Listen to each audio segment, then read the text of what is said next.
Le destin de cet artiste émérite semble être tracé d'avance. Mais c'est le contact précoce avec la musique qui a dessiné son avenir. Du plus loin qu'elle se souvienne, la musique a toujours été présente dans la vie d'Amélie Fortin. Après sa naissance, le 19 août 1983, elle passe sa jeunesse à Saint-Bruno, au Lac-Saint-Jean. Sa mère, Claire Lachance, joue du piano tous les jours et l'enseigne à de nombreux enfants durant 34 ans. À 3 ans, il est donc très naturel pour la petite Amélie de grimper sur le banc devant l'imposant instrument et de pianoter la chanson de son émission préférée, Passe-Partout. Sa maman découvre alors qu'elle possède l'oreille absolue. Au moment où elle nettoie le clavier, et à sa grande surprise, elle entend même sa fillette lui déclamer tout naturellement le nom des notes qu'elle accroche au passage du chiffon. Dès l'âge de 5 ans, ce sera sa première professeure. Puis on l'inscrit au cours privé de Louise Marchand, qui jouera un rôle déterminant dans son apprentissage et l'encouragera grandement à cultiver son précieux talent. À 8 ans, Amélie va régulièrement au concert avec ses parents et accompagne au piano un récital d'élèves pour la première fois. Pour le moment, l'amoureuse des bêtes rêve de devenir vétérinaire. Mais quand on est allergique aux animaux, le choix se fait de lui-même. Son père Michel Fortin, passionné d'agriculture, fonde la ferme Multifruits. Le premier emploi d'été d'Amélie est donc de tenir le kiosque de fraises et de framboises. Mais elle s'investit beaucoup plus dans le service à la clientèle que dans le travail manuel au champ. Cette attention pour l'accueil des clients, plutôt que pour la cueillette des petits fruits, se manifestera dans tout ce qu'entreprendra par la suite l'empathique jeune femme et profitera à tous ceux qu'elle croisera sur son chemin. À l'adolescence, lors de ses stages au camp musical de Métabetchouane, Amélie attrape la piqûre et l'idée de poursuivre son éducation en musique au Collège d'Alma s'installe comme une fièvre. Pour l'instant, elle commence à explorer l'univers des accords et de l'improvisation de manière plus poussée quand elle signe un contrat afin de revamper à sa façon les messes de son village.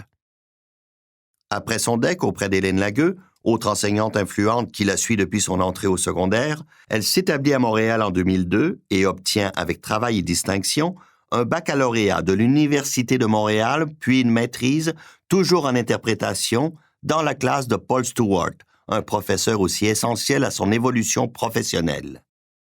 En 2005, elle fait la rencontre de Marie-Christine Poirier à l'université et les deux amis qui partagent plusieurs goûts communs décident de s'inscrire ensemble dans un cours de musique de chambre. En 2008, les musiciennes se spécialisent en piano à 4 mains et de piano. Depuis maintenant 18 ans, les deux complices forment le duo Fortin-Poirier et voient leur entreprise grandir au fil du temps et des multiples projets et prestations. Dans un autre registre, la collaboration de la polyvalente claviériste avec Pierre Lapointe, il y a quelques années, contribue à assouvir son désir secret de travailler sur la scène dite populaire et lui permet d'étendre la portée de son talent. Comme pour le prochain film d'Ariane Aymon, où elle sera pianiste sur une trame musicale de Martin Léon.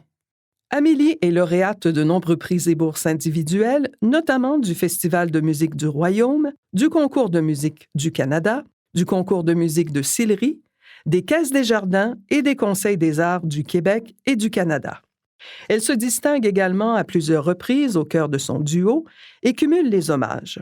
Entre autres, premier prix au Concours de musique du Canada, finaliste au Concours international de piano à 4 mains de Valberg en 2009 et au Litz 200 Chicago International Duo Piano Competition en 2011, mention spéciale du jury au International Edward Grieg Piano Competition en 2012, deuxième prix au Concorso Pianistico Internazionale di Roma en 2013, finaliste au prix Opus pour leur concert Nuit Blanche en février 2023. La multi-instrumentiste qui touche l'accordéon, le mélodica, le thérémine, la flûte irlandaise, le chant et le ukulélé se singularise par son incomparable leadership, son large spectre de pianiste comme interprète, compositrice ou arrangeur et sa carrière internationale comme chambriste et accompagnatrice.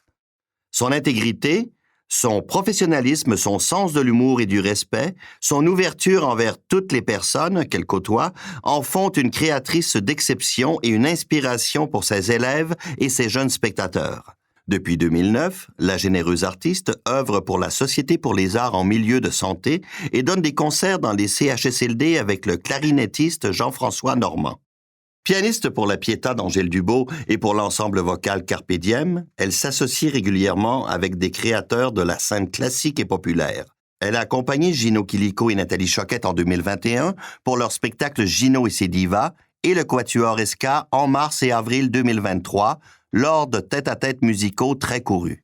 Depuis 2012, comédienne à ses heures, Amélie incarne le petit Wolfgang dans le spectacle jeune public La récréation de Mozart, produit par les Jeunesses musicales du Canada.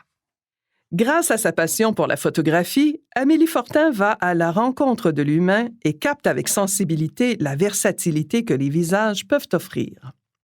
Elle adore les voyages et, comme elle part souvent en tournée, en rapporte de précieux clichés des mimiques rencontrées sur la planète musicale.